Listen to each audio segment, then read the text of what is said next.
जय Hind. Welcome you all to mission competition 67th BPSC and BPSC CDPO pre exam. इन दोनों के लिए हमारे चैनल पे संयुक्त रूप से प्रैक्टिस सेट स्टार्ट करवाया गया है, जिसका सेट नंबर 1 हमने ऑलरेडी दे दिया। अगर आपने नहीं देखा है, लिंक आपको नीचे दिख जाएगा उस वीडियो का। डायरेक्टली आप लिंक पे क्लिक करके डिस्क्रिप्शन में से देख सकते हैं वीडियो को। आज हम लोग डिस्कस करेंगे सेट नंबर 2 और ये पूर्णतः बिल्कुल बीपीएससी पैटर्न पे रहेगा। बिल्कुल आपको इसमें 5 ऑप्शन देखने मिलेंगे, बिल्कुल सब कुछ वही चीज़ रहेगा। इसमें आपको हिस्ट्री, पॉलिटी, ज्योग्राफी सब कुछ देखने मिलेगा। 50 क्वेश्चन का सेट है। कोशिश हमारा यही रहेगा कि 20 मिनट के अंदर अंदर हम लोग इसको जल्दी से रैप अप कर दें, आपको ज़्यादा टाइम इसमें ना लगे, लेंदी ये ना बने। ठीक है, तो चलिए बिना देरी के प्रैक्टिस सेट अपना हम लोग स्टार्ट करते हैं, सेट नंबर 2। उससे पहले मैं आपको बता दूं, देखिए मिशन कंपटीशन के द्वारा फिर से ग्रुप स्टार्ट कर दिया गया है। जस्ट 151 में आप ज्वाइन हो सकते हैं। इस ग्रुप का खासियत ये होगा, परफेक्शन, आस्था, दृष्टि जैसे जितने भी पेड कोचिंग संस्थान होते हैं उसके पीडीएफ आपको यहाँ दिए जाएंगे। देखिए 30+ पीडीएफ ऑलरेडी यहाँ पे अपलोडेड है, अभी और भी किए जाएंगे, आप इसमें ऐड हो सकते हैं। बिहार स्पेशल का हमारा क्राइटेरिया वहीं रहेगा। 1700 एमसीक्यू आपको मिलेगा, 700 आपको करंट अफेयर्स उसमें रहेगा, 1000 एमसीक्यू बिहार स्पेशल रहेगा। जस्ट 99 रुपीज़ में आप ले सकते हैं और पेमेंट आपको इस नंबर के ऊपर करना है और स्क्रीनशॉट इसी नंबर के ऊपर आप लोग व्हाट्सएप पे करेंगे। पेटीएम, गूगल पे, फ़ोन पे किसी माध्यम से पेमेंट कर सकते हैं। जिसको भी इंडिविजुअली लेना है आप लोग ये स्क्रीनशॉट ले लीजिए। आप लोग इंडिविजुअली बिना ग्रुप में ऐड हुए भी ये सारे चीज़ें ले सकते हैं। आपको प्राइसेस पता होनी चाहिए, इसलिए आप लोग पिक्चर का स्क्रीनशॉट ले लीजिए। यहाँ से स्टार्ट हो जाता है हमारा सेट नंबर 2। फर्स्ट क्वेश्चन है, निम्नलिखित में से कौन सी एक सही सुमेलित इनमें से है। देखिए इनमें से सही सुमेलित की अगर हम बात करें इन सब में से, ठीक है, तो देखिए Rafiq Zakaria the man who divided India तथा लाला लाजपत राय अनहैप्पी इंडिया, ये दोनों ही मैच्ड हैं। ठीक है, ध्यान रखिएगा, ये दोनों ही मैच्ड हैं। तो ऑब्वियस बात है यहाँ पे एक से ज़्यादा हमारे पास ऑप्शन है, इसलिए हम ई पे जाएंगे, एक से अधिक। ठीक, हमारा ई वाला करेक्ट हो जाता है। ठीक है, चलिए नंबर 2 देखते हैं। अभिनव भारत में कौन यहाँ अभिनव भारत से संबंधित है। गाइस अभिनव भारत से हम बात कर लें तो अभिनव भारत से संबंधित है बीडी सावरकर जी, ये करेक्ट हो जाएगा, ध्यान रखिएगा। और इन्होंने इस क्रांतिकारी संगठन का स्थापना करा था 1904 में। कब? 1904 में। ये बहुत इंपॉर्टेंट है और इस संगठन का महाराष्ट्र के क्रांतिकारी संगठन में प्रथम स्थान माना जाता था तब के टाइम में। ठीक है ना, तो हमारा ए करेक्ट हो जाएगा, अभिनव भारत, बीडी सावरकर। नंबर 3 देखते हैं, बेरोजगार के सहायतार्थ दिल्ली के निम्नलिखित सुल्तानों में से किसने रोजगार कार्यालय की स्थापना करी थी। देखिए स्टार्ट करा था फिरोज तुगलक ने। ठीक है, फिरोज शाह तुगलक ने, जिसको हम लोग शॉर्ट में एफएसटी भी बोलते हैं, है ना, ध्यान रखिएगा। फिरोज तुगलक को लोक कल्याण कार्यों के कारण दिल्ली सल्तनत का अकबर कहा जाता था तब के टाइम में। ये बहुत ज़्यादा परोपकारी कार्य किया करता था तब के टाइम में। और फिरोज तुगलक ने दारुल सफ़ा नामक अस्पताल, दीवाने इतिहास तक नामक पेंशन विभाग, दीवाने खैरात नामक दान विभाग और दीवाने बंदगान नामक दास विभाग भी इसने स्टैब्लिश करवाया था। कहा यह जाता है इसके पास लगभग 1.5 लाख से भी ज़्यादा गुलाम थे, इसलिए इसने एक अलग विभाग का ही स्थापना करवा दिया था, दीवाने बंदगान। ठीक है, नंबर 4, 1665 ईस्वी में शिवाजी ने किस मुगल सेना नायक के साथ प्रसिद्ध पुरंदर की संधि पर हस्ताक्षर किया था। इन्होंने यह हस्ताक्षर किया था जयसिंह के साथ में। ये हमारा करेक्ट हो जाएगा, ध्यान रखिएगा। गाइस एक चीज़ ध्यान रखिएगा, शिवाजी जो हैं वो मराठा साम्राज्य के एस्टेब्लिशमेंट करता थे, यानी संस्थापक थे। ठीक है, शिवाजी के पिता का नाम शाहजी भोसले और माता का नाम जीजाबाई था। मोस्ट इंपॉर्टेंट चीज़ है, ध्यान रखिएगा। Number 5, all India Muslim league की स्थापना किसने करी थी। देखिए इसकी स्थापना किया था आगा खान ने, सी करेक्ट हो जाएगा। गाइस अपना कमेंट करके स्कोर हमेशा जरूर बताइएगा और हर एक क्वेश्चन के बाद मैं आपको 4 से 5 सेकंड का समय दूंगा आंसर अपना टिक करने के लिए, तो कॉपी पेन लेके जरूर से बैठें। ठीक है, तो ऑल इंडिया मुस्लिम लीग की स्थापना किसने किया था। आगा खान ने किया था। कब किया था? 1906 में किया था। ठीक, नंबर 6, गांधी जी किसके अनुरोध पर चंपारण आकर तिनकठिया पद्धति को समाप्त किए थे या करवाया था। देखिए गांधी जी जो है यहाँ पे सब कोई जो है ना, सभी कोई एक ऑप्शन जो है देख रहे होंगे, ठीक है, लेकिन वो तो दिख ही नहीं रहा है। तो खैर आप लोग सही हैं, गांधी जी राजकुमार शुक्ल के अनुरोध पर चंपारण आके तिनकठिया पद्धति को समाप्त करवाए थे। अब राजकुमार शुक्ल ऑप्शन में ही नहीं है, तो यहाँ पे हमारा ई वाला हो जाएगा, इनमें से कोई भी नहीं। 1916 में लखनऊ में जो कांग्रेस सम्मेलन हुआ था, ठीक है, तो चंपारण के समृद्ध किसान राजकुमार शुक्ल जो हैं वहाँ पे गए। वो काफ़ी समृद्ध घर से थे और गांधी जी को चंपारण आने का उन्होंने रिक्वेस्ट करा। गांधी जी अप्रैल 1917 में चंपारण गए और वहाँ पे उन्होंने सत्याग्रह स्टार्ट किया था। नंबर 7, भारतीय राष्ट्रीय कांग्रेस ने असहयोग आंदोलन किस वर्ष स्टार्ट किया।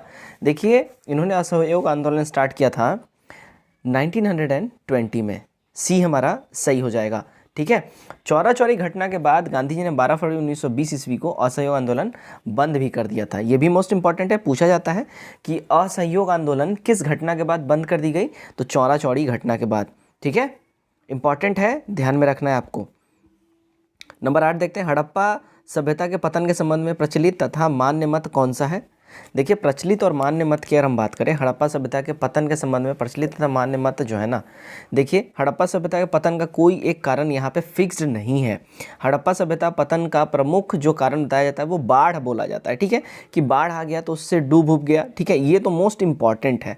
हड़प्पा सभ्यता के पतन के लिए मार्टिन व्हीलर ने कहा है और गार्डन चाइल्ड ने आर्य आक्रमणकारी को माना है कि वहाँ पे आक्रमणकारी आए और उन्होंने ये उनको मार वार के काट पीट के ख़त्म कर दिया। ठीक है, हड़प्पा सभ्यता के पतन का और भी रीज़न बताया जाता है, बाढ़ बोला जाता है, जलवायु परिवर्तन बोला जाता है।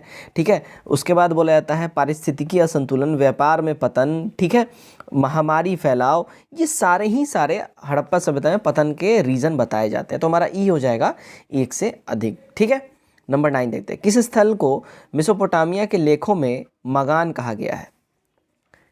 देखिए, मगान मेसोपोटामिया के लेखों में ओमान को कहा गया है, ये करेक्ट हो जाएगा। नंबर 10, गणेश जोधपुर संस्कृत किस हड़प्पाई स्थल की सूचक है। गाइस, ये सूचक है देखिए खेतड़ी का, डी हमारा यहाँ पे एब्सोल्यूट करेक्ट हो जाता है। नंबर 11 देखते हैं, किस आंदोलन के दौरान गांधी जी ने कहा था कि हम या तो भारत को स्वतंत्र कराएंगे या इस प्रयास में जान दे देंगे, लेकिन हम अपनी पराधीनता को जारी रखने के लिए जीवित नहीं रहेंगे।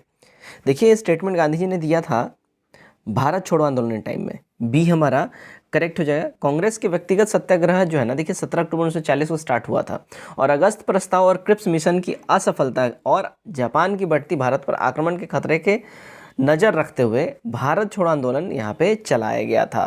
ठीक है, 8 अगस्त 1942 को गांधी जी ने बॉम्बे के ग्वालियर टैंक से भारत छोड़ो आंदोलन का घोषणा किया था। ध्यान रखिए, मोस्ट इंपॉर्टेंट पॉइंट्स आपको मैं बता रहा हूँ। 12 नंबर देखते हैं, निम्नलिखित कथनों में विचार कीजिए। ठीक है, यहाँ पे कथन दिए गए हैं, इन पे विचार करना है निम्नलिखित कथनों पे। ठीक है, तो यहाँ पे निम्नलिखित कथनों में विचार करिए। तो पहला है, प्रतिहार शिक्षा तथा साहित्य के संरक्षक थे।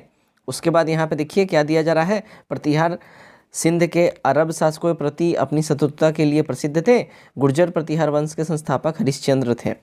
इसमें करेक्ट जो आंसर हमारा अगर हो जाएगा बात करें, देखिए सारे के सारे स्टेटमेंट यहाँ पे सही हैं, इसलिए हमारा यहाँ पे क्या होगा, ई वाला हो जाएगा। सारे स्टेटमेंट यहाँ पे हमारे एब्सोल्यूट करेक्ट है, 1 से अधिक हो जाएगा।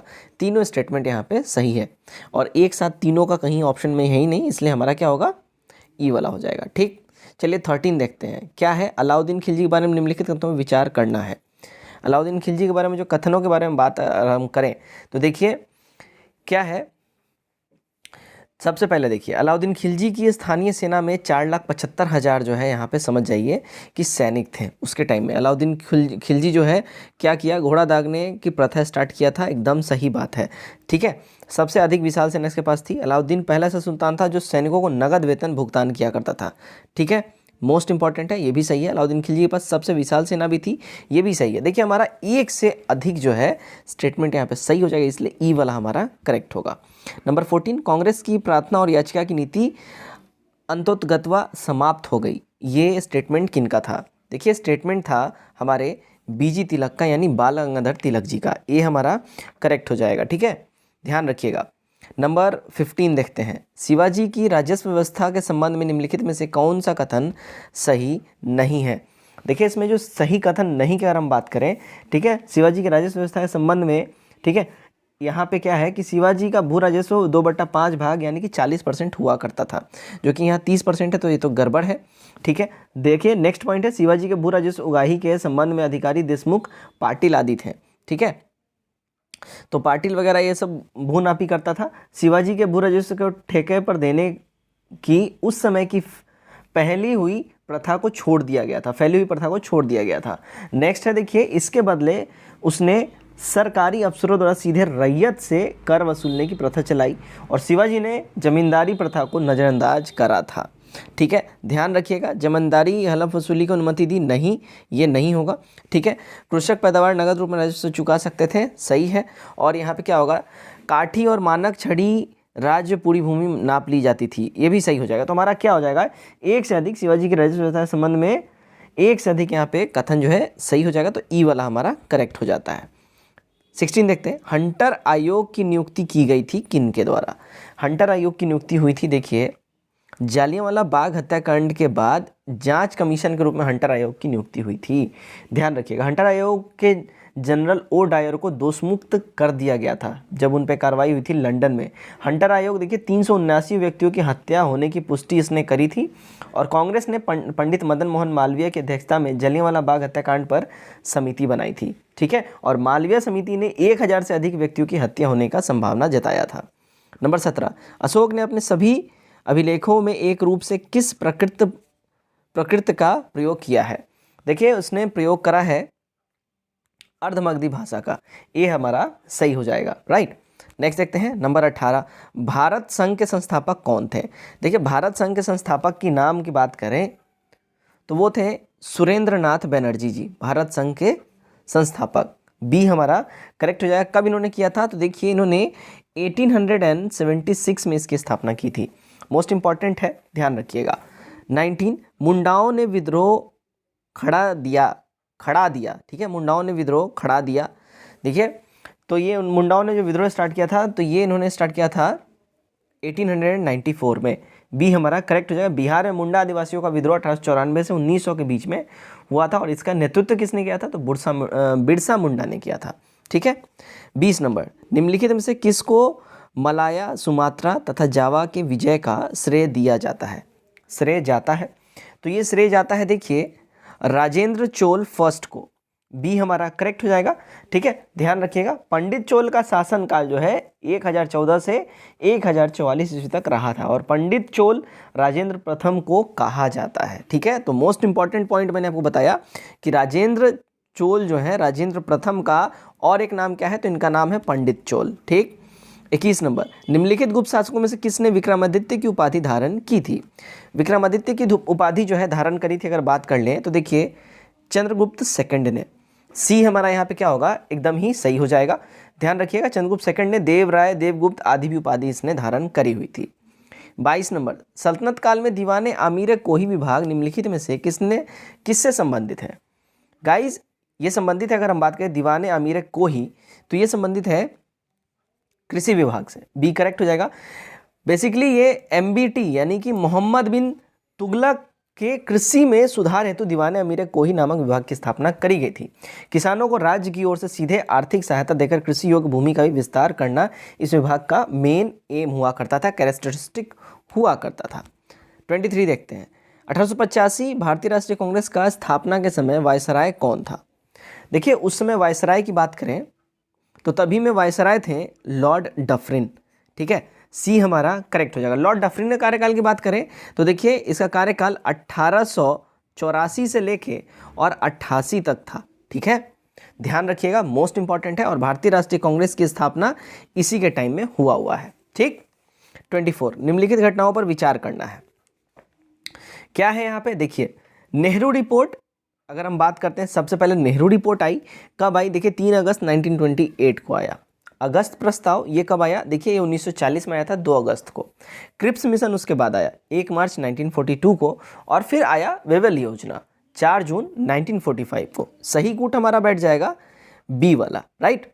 चलिए नेक्स्ट देखते हैं 25 नंबर, निम्नलिखित से किसने अखिल भारतीय हरिजन सेवक संघ की 1932 में स्थापना करी? देखिए इसकी स्थापना करी थी महात्मा गांधी ने। डी हमारा करेक्ट हो जाएगा। महात्मा गांधी ने हरिजन संघ की स्थापना 1932 में करी थी, और हरिजन नाम गांधी जी द्वारा दलितों को दिया गया था, जो हम लोग दिव्यांग बोलते हैं। ठीक है, हरिजन के जगह पे। मोस्ट इंपॉर्टेंट, ध्यान रखिएगा। 26, 1923 से 1933 के काल में भारतीय राजनीति में क्रांतिकारी कार्यविधियों की पुनरावृत्ति का कारण क्या था? इसका जो मेन रीज़न था, मेन जो कारण था वो ये था कि गांधी जी द्वारा असहयोग आंदोलन का स्थगन हो गया था। ठीक है, जिससे जनता में काफ़ी ज़्यादा रोष उत्पन्न हो गया था, इसलिए क्रांतिकारी गतिविधियों और आकृष्ट हो गई थी, बढ़ गई थी। ठीक है, 27 देखते हैं, 19वीं शताब्दी के उत्तरार्ध में नव हिंदूवाद के सर्वश्रेष्ठ प्रतिनिधि कौन थे? देखिए इस समय जो सर्वश्रेष्ठ प्रतिनिधि की बात करें 19वीं शताब्दी के उत्तरार्ध में, तो वो थे स्वामी विवेकानंद। सी हमारा सही हो जाएगा। देखिए ध्यान रखिएगा 1893 में शिकागो में हुआ था एक विश्व धर्म सम्मेलन जिसमें ये पार्टिसिपेट किए थे और उसके बाद इन्होंने अपने नाम का तूती बुलवाया था उस समय में। स्वामी विवेकानंद आधुनिक भारत के आध्यात्मिक पिता माने जाते हैं। 28 करो या मरो का नारा जिसको बोलते हैं हम लोग डू और डाई, ये स्लोगन किसने दिया? देखिए ये स्लोगन दिया है अपने बापू ने, महात्मा गांधी ने, ये हमारा करेक्ट हो जाएगा। 1942 को जब भारत छोड़ो आंदोलन की घोषणा हुआ उसी टाइम में वर्धा में कांग्रेस की कार्यकारिणी समिति की बैठक में गांधी जी ने स्लोगन दिया था, ठीक है, कि आंदोलन की अनुमति दी और उन्होंने बोला कि डू और डाई, ठीक है, करो या मरो। 29 ऋग्वेद में अधन्या का प्रयोग किसके लिए हुआ है? ऋग्वेद में अधन्या का प्रयोग गाइस देखिए गाय के लिए हुआ है, ठीक है। गाय को बहुत ज़्यादा पूजनीय माना जाता था और अधन्या मतलब ये नॉन सेलेबल हुआ करता था, इसको बेचने योग्य नहीं माना जाता था। ये इसकी उस समय पूजा मतलब इस लेवल की इसकी मान्यता थी कि इसको दैवीय माना जाता था, ठीक है। तो अधन्या गाय के लिए यूज होता था। 30 देखिए बारदौली सत्याग्रह का नेतृत्व किसने किया था? बारदौली सत्याग्रह का नेतृत्व अगर हम बात करें, देखिए अपने पटेल जी ने, वल्लभ भाई पटेल ने करा था। कब किया था? देखिए इन्होंने ये करा था 1928 में, ध्यान रखिएगा, है ना। बारदौली सत्याग्रह इन्होंने 1928 में किया था और महिलाओं की ओर से, है ना, गांधी जी ने वल्लभ भाई पटेल को सरदार की उपाधि दी थी। ध्यान रखिएगा, मोस्ट इंपोर्टेंट यही पूछा जाता है कि सरदार की उपाधि वल्लभ भाई पटेल को किसने दिया? तो ये बारदौली की महिलाओं ने दिया था। कंफ्यूजन में गांधी जी नहीं मारिएगा। 31 द्वितीय गोलमेज सम्मेलन क्रिप्स मिशन पर असफल रहा। वो इसलिए असफल रहा था कि देखिए वहाँ पे सांप्रदायिक प्रतिनिधित्व के बात पे आके मामला फंस गया और गांधी जी ने फिर सेकंड गोलमेज सम्मेलन का बाइकआउट उन्होंने कर दिया था। ध्यान रखिएगा, याद रखिए ब्रिटिश प्रधानमंत्री तब रैमडे मैकडोनाल्ड उसमें था और उसने ये घोषणा किया था कि यदि कोई सर्वसम्मति प्रधान प्रस्तुत नहीं किया गया तो ब्रिटिश सरकार को अपनी काम चलाओ योजना क्रियान्वित करनी पड़ेगी। दैट मीन्स इन्होंने इन शॉर्ट धमकी दिया था कि अगर कोई नहीं मानेगा तो हम लोग भाई अपने हिसाब से सांप्रदायिक जो है जो भी चीज़ें हम अपने लागू करेंगे। सॉरी 32 1938 में भारतीय राष्ट्रीय कांग्रेस के अध्यक्ष निर्वाचित हुए थे कौन? देखिए निर्वाचित हुए थे सुभाष चंद्र बोस जी 1938 में, जिसको हम लोग त्रिपुरी संकट भी बोलते हैं। फिर सुभाष चंद्र बोस जी ने यहाँ से रिजाइन कर दिया था, उसके बाद फिर जेएल नेहरू बने थे, ठीक है। हरिपुर अधिवेशन हुआ था, ठीक है, और उसमें सुभाष चंद्र बोस ने पहली बार अध्यक्षता करी थी। दूसरी बार उन्होंने 1939 में त्रिपुरा कांग्रेस में गांधी जी के विचार के बाद अध्यक्ष पद यहाँ पे छोड़ दिया था, ठीक है।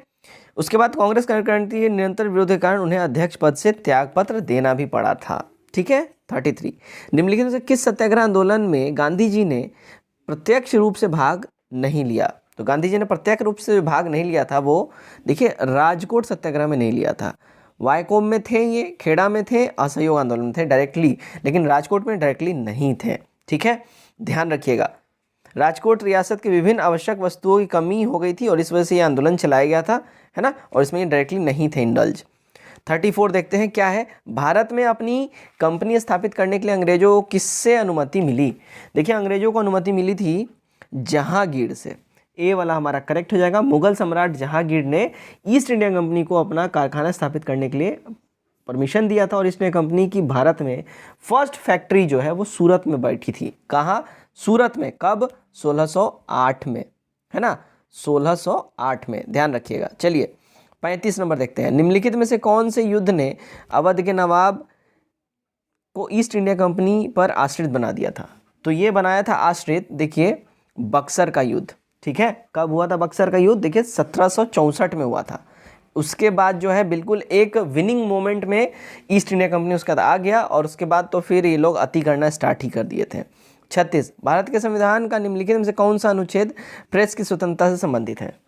प्रेस की स्वतंत्रता से संबंधित है गाइस, देखिए आर्टिकल 19, ये हमारा करेक्ट हो जाएगा। भारतीय संविधान के भाग 3 के अनुच्छेद 19A में ये सीधे सीधा बोला गया है कि बोलना एवं अभिव्यक्ति, वाक एवं अभिव्यक्ति की स्वतंत्रता दी गई है और प्रेस की स्वतंत्रता वाक की स्वतंत्रता के अंतर्गत आती है, ठीक है। 37 एक विकास खंड पर पंचायत समिति होती है। देखिए पंचायत समिति की बात कर ले, ये होती है एक प्रशासनिकीय अधिकरण, डी हमारा सही हो जाएगा, ठीक है। 73वें संविधान संशोधन जब हुआ था 92 से 93 के दौरान। इसी बीच में पंचायती राज व्यवस्था को संवैधानिक रूप दिया गया और इसे संविधान की 11वीं अनुसूची में जोड़ दिया गया। 38 किस कानून द्वारा अंग्रेज भारत में लोकतंत्र का बीजारोपण करते हैं? तो उन्होंने ये बीजारोपण किया, देखिए ये था भारत परिषद एक्ट 1892 के द्वारा। बी हमारा यहाँ पे सही हो जाएगा, ठीक है। 39 देखते हैं, देखिए भारत के राष्ट्रीय मानवाधिकार आयोग यानी ह्यूमन राइट्स कमीशन के विषय में निम्नलिखित कथनों पर विचार कीजिए, ठीक है। यहाँ पे देखिए कथन दिया गया है ना। तो यहाँ पे अगर इसमें हम लोग विचार करने की बात कर ले भाई, तो देखिए इसका अध्यक्ष अनिवार्य रूप से उच्चतम न्यायालय के सेवानिवृत्त रिटायर्ड न्यायमूर्ति होना चाहिए, करेक्ट बात है। उसका देखिए इसकी शक्तियाँ केवल सिफारिश यानी रिकमेंडेटरी प्रकृति की होती हैं, सही बात है। आयोग के एक सदस्य के रूप में एक महिला को नियुक्त करना एकदम कंपलसरी है, मैंडेटरी है, एकदम सही बात है। और इसका प्रयोग राज्य में राज्य मानवाधिकार आयोग के नाम से संस्थाएं स्थापित करेंगी, तो ये भी सही है। तो हमारा ए वाला हो जाएगा, all of these are absolute correct. Number 40 अंतर्राष्ट्रीय संधियों को भारत के किस भाग अथवा संपूर्ण भारत में लागू करने के लिए संसद कोई भी कानून बना सकती है? सॉरी, देखिए संसद जो है कानून बनाने की बात करें तो ये बिना किसी राज्य की सहमति से बना सकती है, तो सी हमारा करेक्ट हो जाएगा। अंतर्राष्ट्रीय संधियों पर भारत के किसी भाग अथवा संपूर्ण भारत में लागू करने के लिए संसद ही कोई भी कानून शक्ति बना सकती है बिना किसी के परमिशन के, सहमति के, ठीक है। 41 देखते हैं, भारतीय संसद किस नीति से प्रशासन पर नियंत्रण करती है? देखिए भारतीय संसद जो है प्रशासन पर नियंत्रण करने की बात करें, देखिए विभिन्न मंत्रालयों की परामर्शदात्री समितियों के माध्यम से करती है, प्रशासकों से आवधिक प्रतिवेदन भिजवाकर करती है, ध्यान आकर्षण प्रस्ताव द्वारा करती है और संसदीय समितियों के माध्यम से करती है। हमारा ई हो जाएगा एक से अधिक, यानी कि all of these are absolute correct. 42 संसद के 2 सत्रों के बीच अधिकाधिक कितना अंतराल होना चाहिए? देखिए बहुत से बहुत हो सकता है, तो ध्यान रखिएगा 6 मंथ्स का गैप जाएगा, उससे ज़्यादा नहीं रह सकता, यानी कि एक साल में 12 महीने में कम से कम 2 सेशंस आपको करने ही करने होंगे, कंपलसरी है। 43 लोकसभा में प्रतिनिधित्व भेजने के प्रश्न पर कौन से राज्य दूसरे तथा तीसरे स्थान पर है? देखिए राज्य दूसरे और तीसरे स्थान की अगर हम बात करें, ठीक है, तो लोकसभा प्रतिनिधित्व के आधार पर देखिए दूसरे स्थान पर कौन है, तो महाराष्ट्र, और तीसरे स्थान पर पश्चिम बंगाल आ जाता है। सबसे पहले भाई साहब आता है यूपी 80 सीट के साथ, ठीक है, अगर हम बात कर लेते हैं ठीक है। उसके बाद यूपी का 40 सीटों के साथ ये आता है, आंध्र प्रदेश 25 सीट, मध्य प्रदेश 29, गुजरात 26 और राजस्थान 25। तो बेसिकली बात समझिए, यहाँ पे लोकसभा प्रतिनिधित्व के आधार पर दूसरा स्थान पे महाराष्ट्र और तीसरे स्थान पे वेस्ट बंगाल आ जाता है, जो कि ऑप्शन में है ही नहीं एक साथ, इसलिए हमारा ई हो जाएगा, ठीक है। 44 भारत के राष्ट्रपति को उसके पद से हटाया जा सकता है, तो भारत के राष्ट्रपति को उसके पद से हटाया जा सकता है संसद के द्वारा, उस पर महाभियोग चला के, वो अगर कोई कदाचार में फंसे हो या फिर वो कोई मतलब कानून को मतलब भंग किए हों तब। 45 लोकसभा के स्पीकर का निर्वाचन कैसे होता है? देखिए लोकसभा के स्पीकर का निर्वाचन जो है ये लोकसभा के सभी सदस्यों द्वारा होता है, डी हमारा यहाँ पे सही हो जाता है। लोकसभा के सदस्यों द्वारा बहुमत से स्पीकर और लोकसभा के उपाध्यक्ष को चुना जाता है। 46 भारत का मंत्रिमंडल सामूहिक रूप से उत्तरदायी होता है किसके प्रति? देखिए ये लोग सामूहिक रूप से उत्तरदायी होते हैं, ध्यान रखिएगा, लोकसभा के प्रति, ठीक है। सी हमारा एब्सोल्यूट करेक्ट हो जाएगा। 47 देखते हैं, भारतीय संविधान के मौलिक अधिकारों में से किस मौलिक अधिकार को निकाल दिया गया है?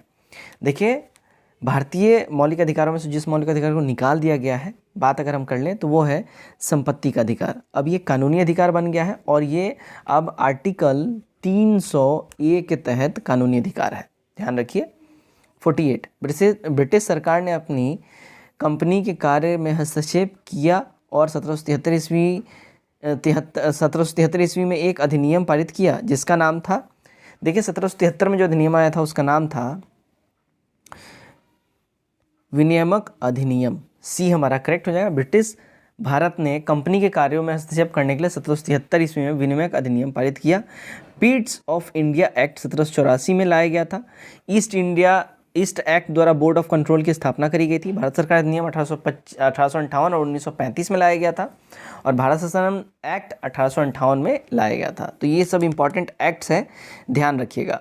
क्वेश्चन नंबर 49 देखते हैं, राज्यसभा के सदस्यों के चुनाव की कौन सी विधि है? देखिए राज्यसभा के सदस्यों के चुनाव की जो विधि है वो है एकल संक्रमणीय प्रणाली, बी हमारा करेक्ट हो जाएगा। मोस्ट इंपॉर्टेंट पॉइंट है वीवीआई कर लीजिए, बहुत बढ़िया क्वेश्चन है, ठीक है, आ सकता है। आज का हमारा आखिरी क्वेश्चन देखते हैं सेट नंबर 2 में से।